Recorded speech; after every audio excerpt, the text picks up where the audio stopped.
Hey guys, good morning. সবাই কেমন আছো? আশা করছি ভালো আছো। আর আমিও তো খুব ভালো আছি, কারণ আজকে আমাদের দীঘার সেকেন্ড দিন। সকাল 6টায় ঘুম থেকে উঠে গেছি আর রেডি হয়ে আমরা বেরিয়ে পড়েছি, কারণ যাচ্ছি এখন মন্দারমণিতে। আমি মন্দারমণিতে কোনোদিন যাইনি, দীঘাতে এসছি অনেকবার, কিন্তু আজকে মন্দারমণি ফার্স্ট। তো প্রথমে তো অটো পাওয়া যাচ্ছিল না, মানে প্রচুর ভাড়াটা চাইছিল, কারণ আমরা 3জন ছিলাম। তো তারপর যাই হোক রিজার্ভ করে যাওয়া হচ্ছে।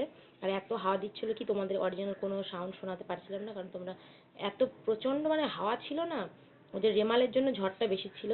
আর দীঘাতে আমরা এসেছি, কিন্তু তেমনভাবে বেশি চান করতে পারিনি, কারণ প্রচণ্ড ঢেউ।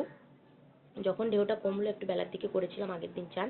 তবে আজকে দ্বিতীয় দিন আছে, কি করব, মানে নামতে পারবো কিনা জানি না। তো দেখো এই সাইডগুলো এত সুন্দর, সব ভেরি, এখানে এখানে মাছের চাষ হয়। এই দিকটা কিন্তু আবার মানে অটো ড্রাইভার কাকু বলছে যে এটা নাকি মিষ্টি জল, মানে এখানে মিষ্টি মিষ্টি জলের মাছ চাষ করা হয়। তো যাই হোক, নোনা জল হয়তো ঢোকে না, কীভাবে জানি না, চাষ করে। খুব দারুণ লাগছিল। আর এখানে চারিদিকে জল আর জল, তো এত সুন্দর লাগছে কি বলবো। তো আমরা আদার্স অন্য জায়গায় ঘুরে ফেলেছি, শুধু মন্দারমণিটায় যাচ্ছি। আর এত হাওয়া দিচ্ছিল, সব পুরো উল্টো পাল্টা করে দিচ্ছে, চুল টুল মানে ব্যাগটা মনে হচ্ছে নিজেই উড়ে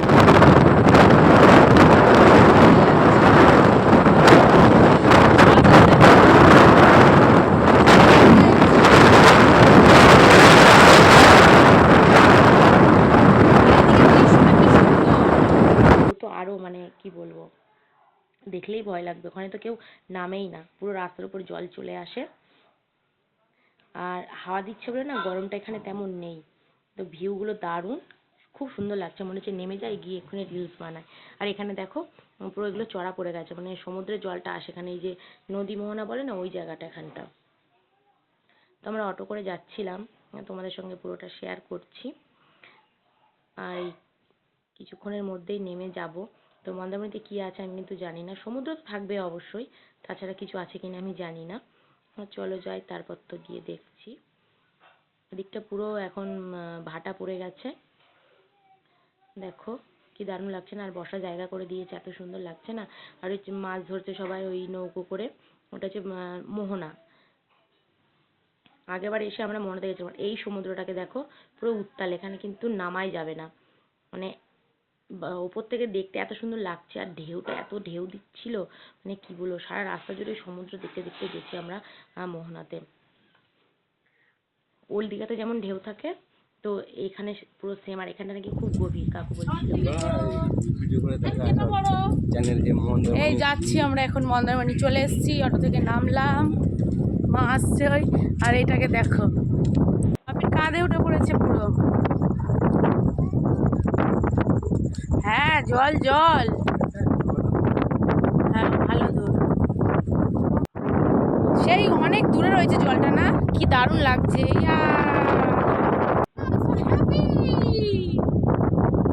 হেভি লাগছে, হেভি লাগছে, সুন্দর, দারুণ লাগছে। ও ভাই ভাই, প্লিজ এই দেখো কি করেছে ভাই।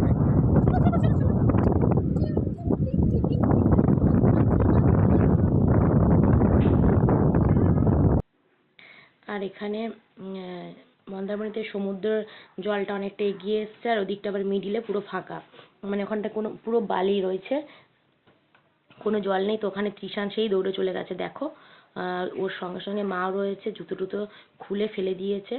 আর এত বালি নিয়ে খেলা করছে, মানে তারপরে ছুঁড়ে ছুঁড়ে সব আমাদের গায়ে দিচ্ছে। আর আমাদের একটু রিলস করবো বলে মাকে বললাম ব্যাগ ট্যাগগুলো ধরো, কি দারুণ লাগছে এখানে। কারণ দেখো ওদিকটা পুরো বালি, ওদিকটা জল। আর তৃষানের অবস্থা দেখো, এই বালি খুঁড়েছে ও, এগুলো নিয়ে সব আমাদের গায়ে দিচ্ছে। আর ওর নিজের প্যান্ট ফ্যান্টও সব ভিজে গেছে, আমার মায়ের গায়ে বালি দিয়ে দিয়েছে। তো এখানে এসে খুব মজা করছি, খুব ভালো লাগছে। তো এই দেখো এই দিকটা জল চলে এসছে, আর ওই দিকটা পিছনের দিকটা আবার কিন্তু ওদিকটা জল নেই, দেখতে পাচ্ছ, সেই অনেকটা দূরে রয়েছে কিন্তু। তো যাই হোক আমরা এই জলের মাঝখান দিয়ে যাচ্ছিলাম, আমার মা ভয় পাচ্ছিল। তো আজকের মিনি ব্লগটা কেমন লাগলো, ভালো লাগলে অবশ্যই লাইক দিও আর ফলো করে দিয়ে পাশে দেখো।